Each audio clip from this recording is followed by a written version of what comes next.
Guanajuato, México, 19 de octubre de 1963, 5 de la mañana. El aire de esa hora todavía guardaba el frío de la noche, ese frío húmedo que se mete por el cuello y no suelta hasta bien entrada la mañana. Las calles estaban vacías, las casas dormidas, y en la entrada de la mina La Promesa, 11 hombres se despedían de sus familias con un abrazo rápido, una mirada corta, sin palabras de más, porque los mineros de Guanajuato aprendieron desde niños que las despedidas largas traen mala suerte. Rosario tenía 27 años esa mañana. Su esposo Aurelio le apretó la mano antes de ponerse el casco. Le dijo que esa noche quería tamales. Ella se rió. Él le guiñó un ojo, se metió al elevador con los otros 10 y las puertas de metal se cerraron con ese golpe pesado que Rosario conocía de memoria. El elevador bajó. El cable desapareció en la oscuridad y ella se quedó mirando ese hoyo negro en la tierra sin poder explicar por qué ese día no podía apartar los ojos. Por qué ese día sentía que debía haberse despedido diferente, con más palabras, con más tiempo, con algo más que una risa y una promesa de tamales. A las 7 de la mañana la tierra tembló. No fue un temblor grande. Los vecinos pensaron que había pasado un camión pesado, pero los que estaban cerca de la mina lo entendieron de inmediato. Ese crujido profundo que sientes en el pecho antes de escucharlo con los oídos no era un camión. Era la tierra cerrándose sobre alguien. En minutos, la entrada de La Promesa estaba llena de gente. Mujeres que corrían desde sus casas todavía con el delantal puesto. Hijos pequeños que no entendían por qué lloraban sus madres. Los ingenieros llegaron, midieron el derrumbe, hablaron entre ellos en voz baja, y el de más años se quitó el casco lentamente, lo sostuvo entre las manos y agachó la cabeza. No hizo falta que dijera nada. Los 11 hombres estaban a 80 metros de profundidad, sepultados bajo toneladas de roca. La galería había colapsado por completo. Era imposible llegar a ellos. Rosario no gritó, no se desmayó. Se quedó de pie con las manos juntas mirando ese hoyo negro como si Aurelio fuera a salir en cualquier momento, sacudiéndose el polvo de los hombros, diciéndole que los tamales podían esperar, pero que ya estaba en casa. Fue entonces, cuando el llanto era más alto y la gente más densa, cuando alguien lo vio llegar. Nadie supo de dónde venía. Nadie lo había visto antes en el barrio. Un hombre joven, con sotana negra y un maletín de cuero oscuro que cargaba con las 2 manos como si pesara más de lo que aparentaba. Caminaba directo a la entrada sin mirar a los lados, como si llevara horas caminando hacia ese punto exacto y nada en el mundo fuera a detenerlo. Tenía los ojos de ese color oscuro que no refleja la luz, que la absorbe. Un trabajador intentó bloquearlo. El hombre lo miró. Solo eso. Lo miró sin decir una palabra. Y el trabajador se hizo a un lado. Después no supo explicar por qué. Dijo que sintió que detenerlo hubiera sido lo más incorrecto que había hecho en su vida. El sacerdote sacó una cuerda, una linterna y un frasco de aceite bendito y se los acomodó en los bolsillos con movimientos precisos y tranquilos, como alguien que sabe exactamente lo que va a encontrar del otro lado. Ató la cuerda al soporte de metal y la jaló 2 veces para probar que aguantaba. Y entonces, antes de asomarse al hoyo, caminó directo hacia Rosario. Se paró frente a ella a menos de 1 metro y le habló en voz muy baja, tan baja que nadie más pudo escuchar. Le dijo 3 palabras, solo 3. Palabras que Aurelio le decía cada noche antes de dormir, en la oscuridad de su cuarto. Palabras que no habían salido nunca de esas 4 paredes y que no existían en ningún lugar del mundo excepto entre los 2. Rosario se quedó paralizada, no por miedo, sino porque eran exactamente esas, las correctas, las imposibles. El sacerdote asintió levemente, volvió a la entrada y dijo con una voz que atravesó el llanto y llegó clara hasta el último rincón de esa multitud: no pueden irse sin la última bendición. Y bajó. Pasaron 2 horas y media. La cuerda se tensaba de vez en cuando. El polvo seguía saliendo en pequeñas nubes blancas.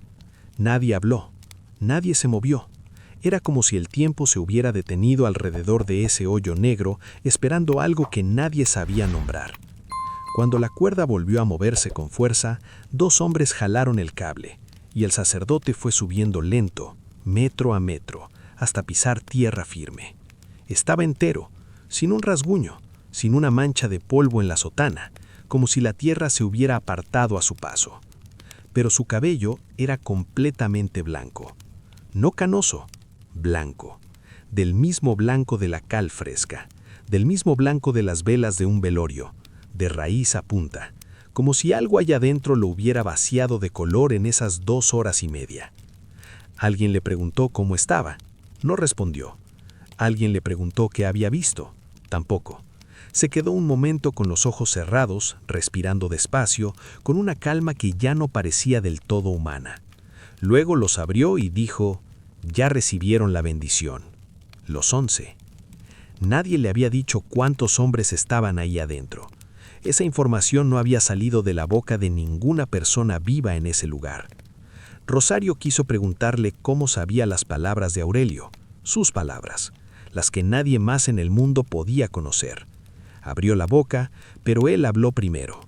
Le dijo solo a ella, en ese mismo tono bajo e imposible: «Él me pidió que te las dijera, que no te quedara ninguna duda».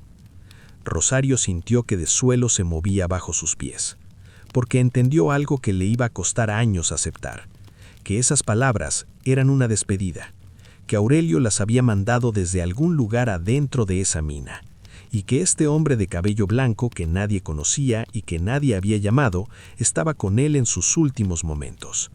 Había bajado a buscarlos, y algo, además de las bendiciones, había subido con él. San Diego de Alcalá, Guanajuato, 2023, 60 años después. Hilaria Ramos tenía 32 años, una grabadora vieja y la costumbre de meterse en historias que nadie más quería tocar. No era periodista de televisión ni de esos portales grandes que cubren lo que todo el mundo ya sabe. Era de los que buscan en los archivos que huelen a humedad, en los cajones que nadie abre, en las cajas de cartón apiladas al fondo de las sacristías donde los curas guardan lo que no saben cómo tirar.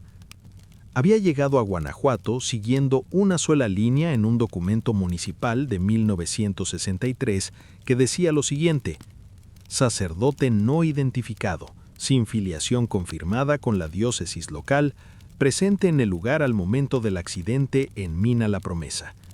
Una línea, sin nombre, sin apellido, sin ningún otro dato.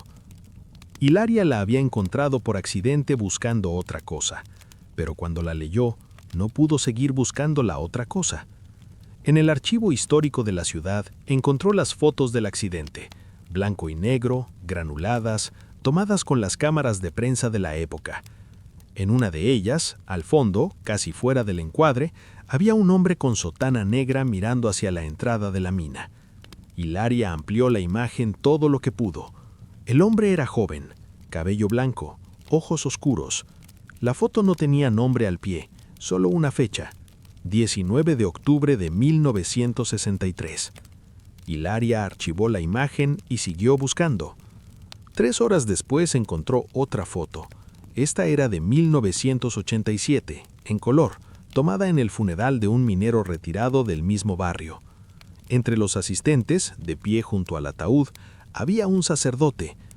Hilario lo miró un momento sin entender. Luego lo entendió y sintió algo frío recorrerle la espalda despacio, de abajo hacia arriba, como una mano que sube por la columna. Era el mismo hombre, el mismo cabello blanco, el mismo rostro joven, los mismos ojos. 24 años después, sin una sola arruga más, sin un solo cambio visible, como si el tiempo que había pasado sobre todos los demás no hubiera pasado sobre él. Buscó más.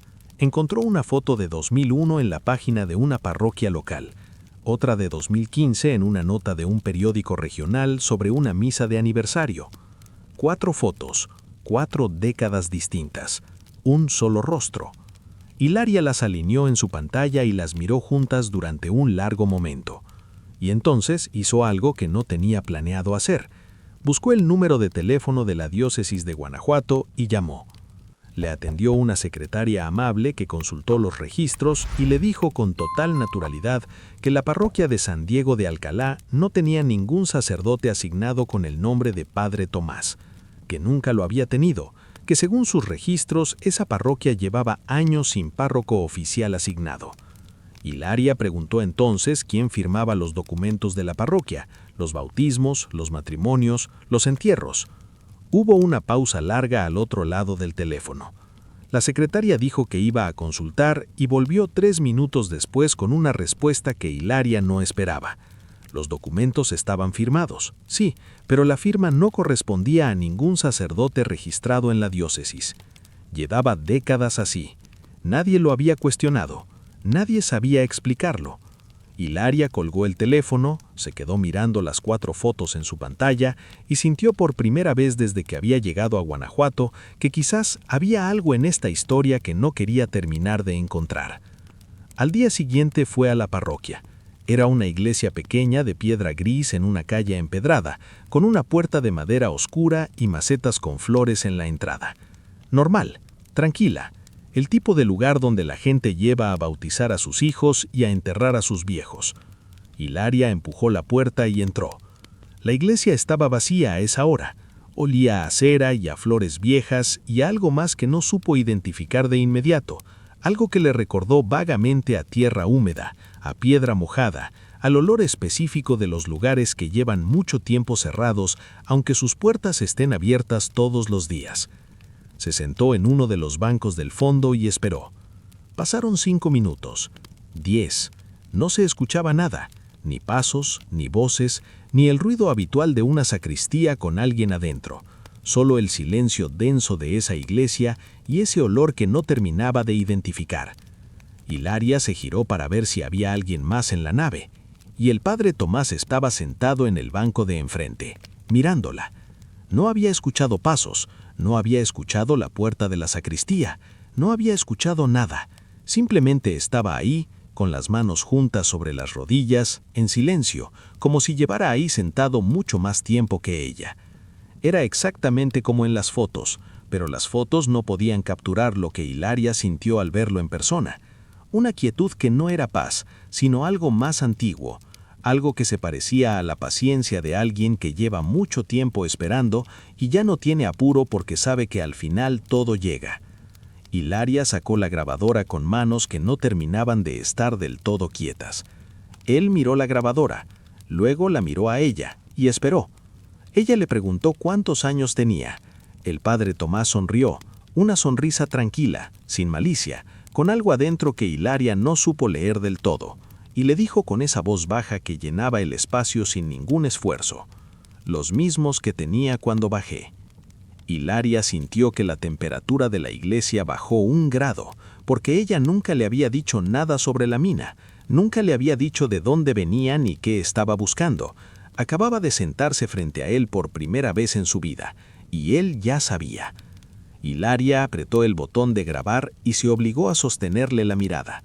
Afuera, en la calle empedrada, el viento movió las flores de las macetas. Adentro, el padre Tomás seguía sonriendo, esperando su siguiente pregunta. Entonces Hilaria miró la grabadora 1 segundo, y cuando levantó los ojos, él ya no estaba sonriendo.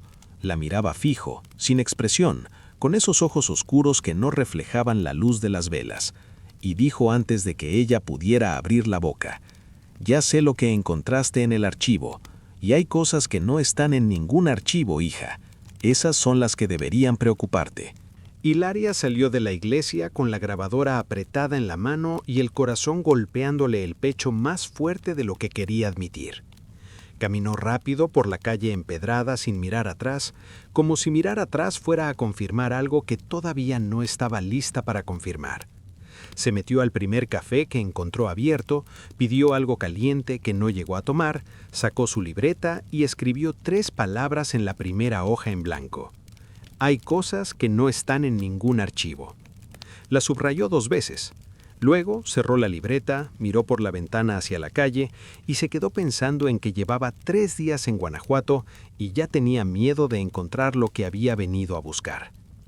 Tardó 4 días en dar con las familias. 4 días recorriendo el barrio cerca de la mina, tocando puertas, presentándose como investigadora, escuchando a gente que al principio no quería hablar y que después no podía parar, porque en ese barrio había mucha gente que llevaba décadas queriendo contarle esto a alguien, solo que nadie había llegado a preguntar. La primera en hablar fue Consuelo, 81 años, nieta de uno de los 11 mineros, vivía sola en una casa pequeña con un jardín lleno de plantas que cuidaba con una dedicación que parecía religiosa.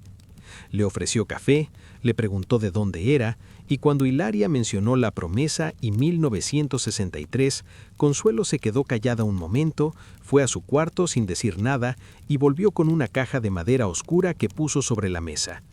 Adentro había un papel doblado en 4, amarillo de tanto tiempo, con los bordes frágiles pero entero. Consuelo lo abrió con el cuidado de quien abre algo que puede romperse o algo que puede despertar y lo puso frente a Hilaria. Era una lista. Nombres, fechas, eventos, cosas concretas y privadas sobre la familia. La deuda que el abuelo había contraído con un hombre del pueblo y que nunca había podido pagar, la enfermedad que la abuela había escondido de todos durante años, el nombre del hombre con quien la tía había tenido un hijo que nadie supo nunca, cosas que no existían en ningún registro público, cosas que solo podían saber las personas que las habían vivido, y al pie de la lista 2 firmas. Una era del padre Tomás, la otra era de su abuelo, fechada el 26 de octubre de 1963.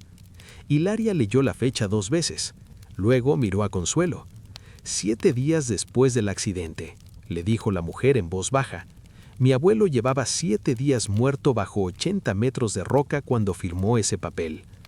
Hilaria no dijo nada, Consuelo tampoco. El reloj de la cocina marcaba los segundos en ese silencio y afuera, en el jardín, el viento movía las plantas con una suavidad que no correspondía a lo que estaba pasando adentro de esa casa. Consuelo le contó que el padre Tomás había llegado a la casa de su abuela una semana después del accidente, de noche, sin avisar, con ese papel ya escrito, ya firmado por los dos, y se lo había dejado sobre la mesa del comedor.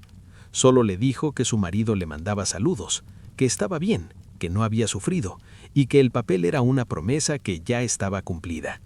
La abuela no firmó nada, no le dio nada a cambio.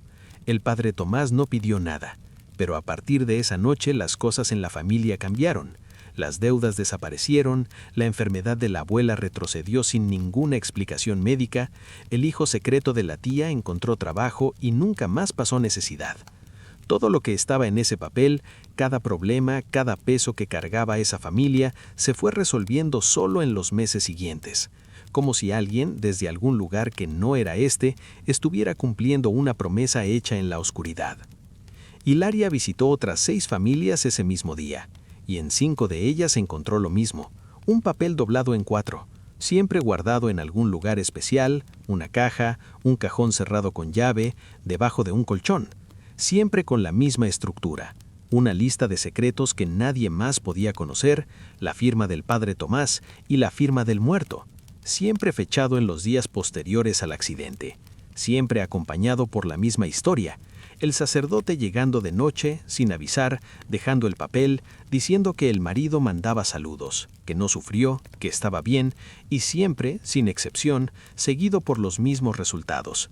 Problemas que se resolvían solos, enfermedades que cedían sin explicación, deudas que desaparecían de la noche a la mañana, como si los 11 hombres enterrados en la promesa hubieran firmado algo ahí adentro, a 80 metros de profundidad, en sus últimos momentos, y ese algo llevara 60 años cumpliéndose en silencio. Hilaria visitó otras 6 familias ese mismo día, y en 5 de ellas encontró lo mismo, un papel doblado en 4, siempre guardado en algún lugar especial, una caja, un cajón cerrado con llave, debajo de un colchón, siempre con la misma estructura, una lista de secretos que nadie más podía conocer, la firma del padre Tomás y la firma del muerto, siempre fechado en los días posteriores al accidente, siempre acompañado por la misma historia, el sacerdote llegando de noche, sin avisar, dejando el papel, diciendo que el marido mandaba saludos, que no sufrió, que estaba bien, y siempre, sin excepción, seguido por los mismos resultados. problemas que se resolvían solos, enfermedades que cedían sin explicación, deudas que desaparecían de la noche a la mañana, como si los 11 hombres enterrados en la promesa hubieran firmado algo ahí adentro, a 80 metros de profundidad, en sus últimos momentos, y ese algo llevara 60 años cumpliéndose en silencio. Hilaria llegó al hotel esa noche con 5 fotos de 5 papeles distintos y una pregunta que no podía sacarse de la cabeza. No era qué había pasado en esa mina en 1963, eso ya lo sabía. Era otra cosa. Era por qué seguía pasando ahora.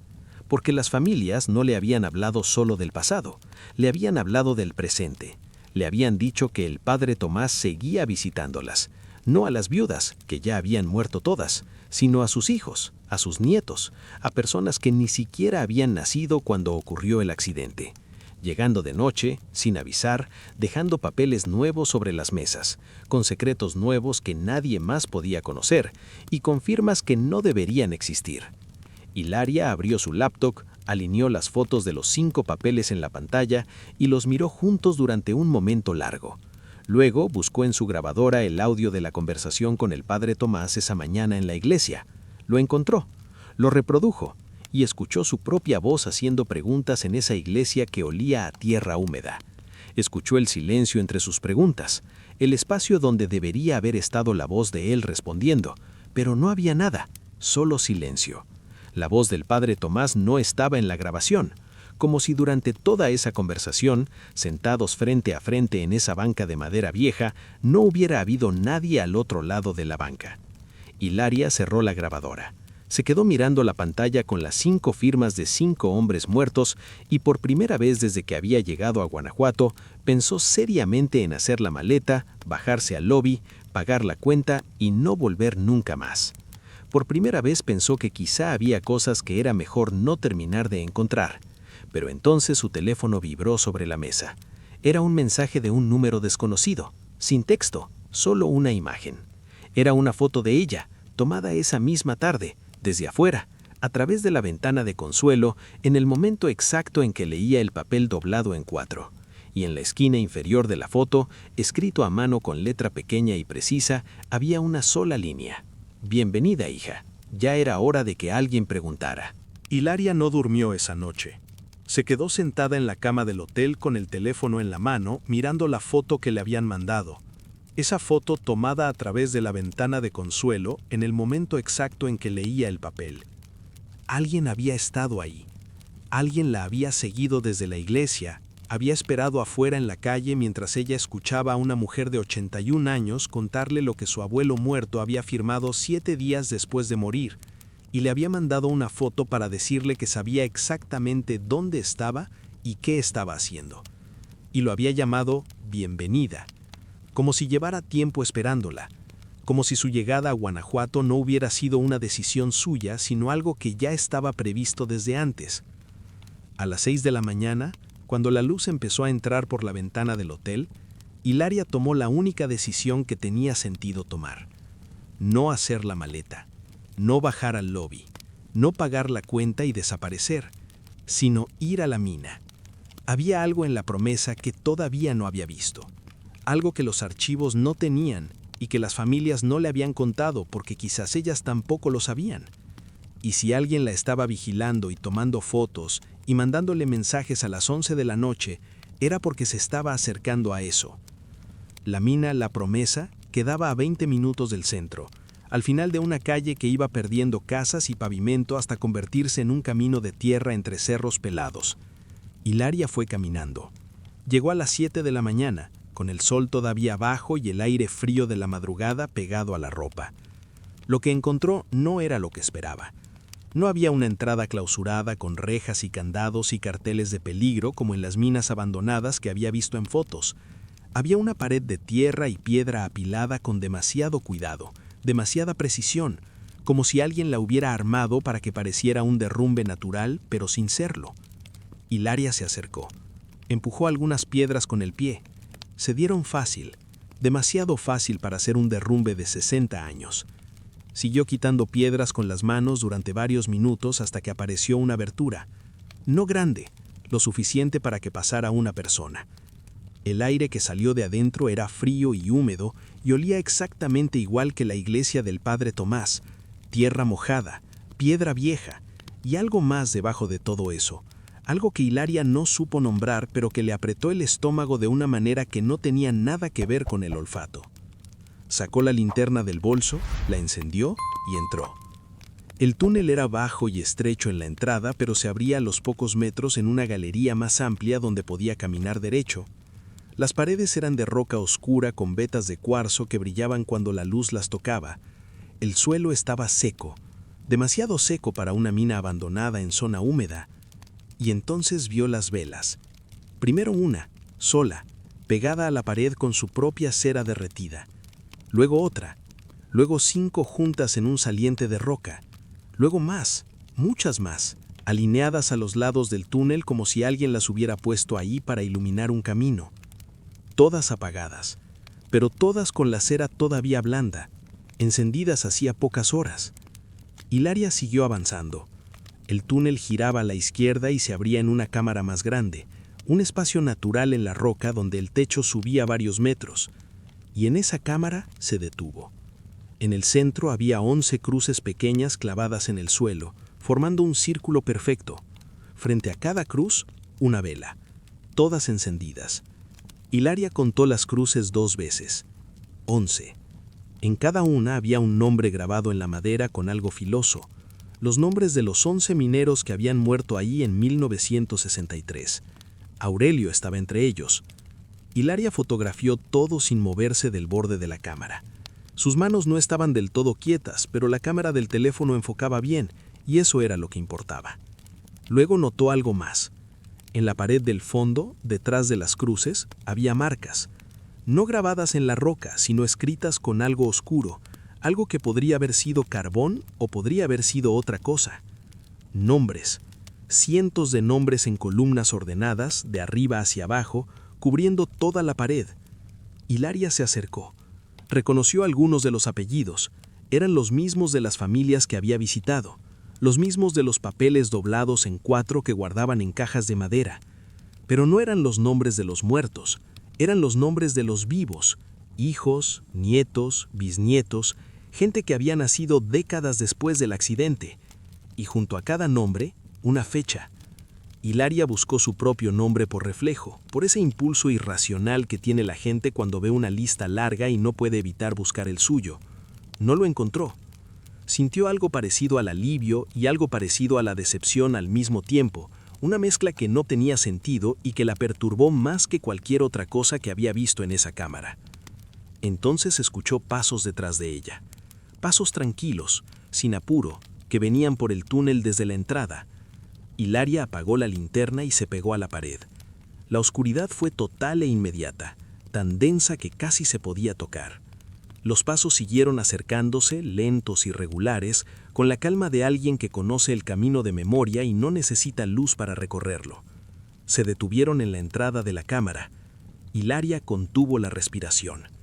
Y en la oscuridad absoluta de esa cámara a 80 metros bajo tierra, con 11 cruces en el suelo y cientos de nombres en la pared, escuchó la voz del Padre Tomás.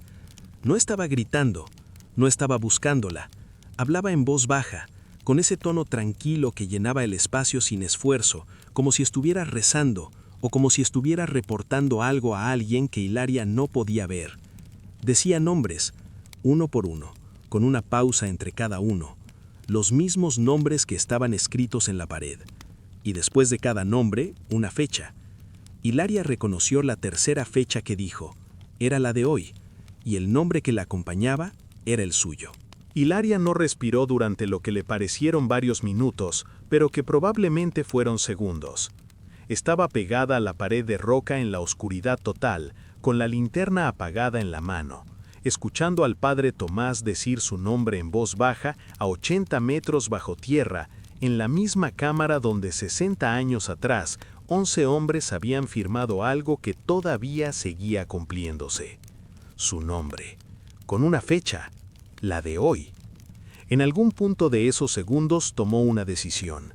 No la decisión valiente de encender la linterna y enfrentarlo, sino la decisión honesta de salir de ahí antes de que sus piernas dejaran de responder. se movió pegada a la pared hacia la entrada del túnel, despacio, sin encender la luz, guiándose con una mano en la roca fría. Los pasos del padre Tomás no se movieron. Siguió hablando en voz baja, siguió diciendo nombres y fechas, como si no supiera que ella estaba ahí, o como si supiera perfectamente que estaba ahí y no le importara, porque de todas formas ya había notado lo que necesitaba anotar.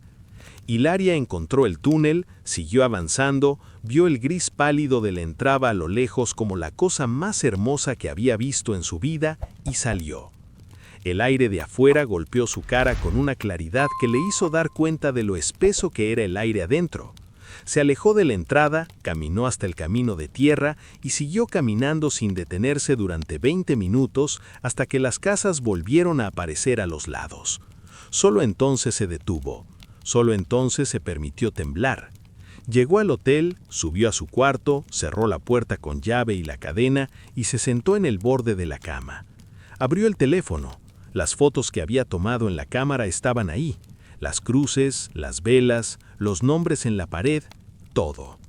Hilaria las miró durante un largo momento y luego tomó otra decisión. La única que tenía sentido después de todo lo que había visto. Iba a publicar todo. El artículo, las fotos, los audios, los papeles de las familias, todo. Esa misma noche lo subió todo a su plataforma con un texto que escribió de un tirón sin releer, porque sabía que si lo releía iba a empezar a dudar, y si empezaba a dudar no lo iba a publicar nunca. Lo publicó, y se durmió con la ropa puesta encima de la cama, con todas las luces del cuarto encendidas, con el teléfono en la mano. A las 3 de la mañana se despertó, no por una alarma, no por un ruido. Se despertó de golpe, con esa claridad extraña de los despertares que no tienen causa visible, y supo antes de abrir los ojos que algo en el cuarto había cambiado. El olor, el mismo olor de la iglesia y de la mina, tierra húmeda, piedra vieja, algo de vago de todo eso que no tenía nombre. Hilaria abrió los ojos. El cuarto estaba igual que cuando se había dormido.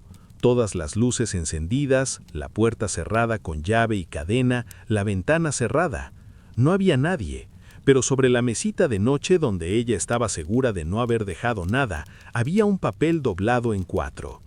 Hilaria se quedó mirándolo sin moverse durante un tiempo que no supo medir. Luego lo agarró, lo abrió.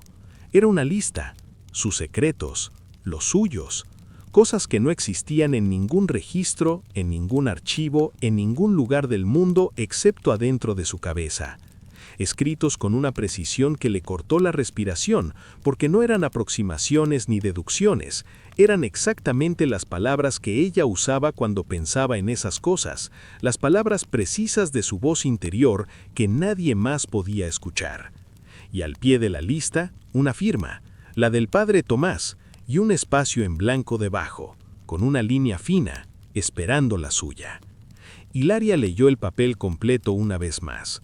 Luego lo dobló en 4, lo puso sobre la mesita y lo miró. Pensó en Rosario, en 1963, parada frente a la boca de la mina esperando que Aurelio saliera sacudiéndose el polvo de los hombros. Pensó en Consuelo, con su caja de madera oscura y su jardín de plantas que cuidaba como si fueran personas. Pensó en los 11 nombres en el suelo de esa cámara y en los cientos de nombres en la pared. Pensó en su propio nombre dicho en voz baja en la oscuridad por alguien que no necesitaba luz para ver.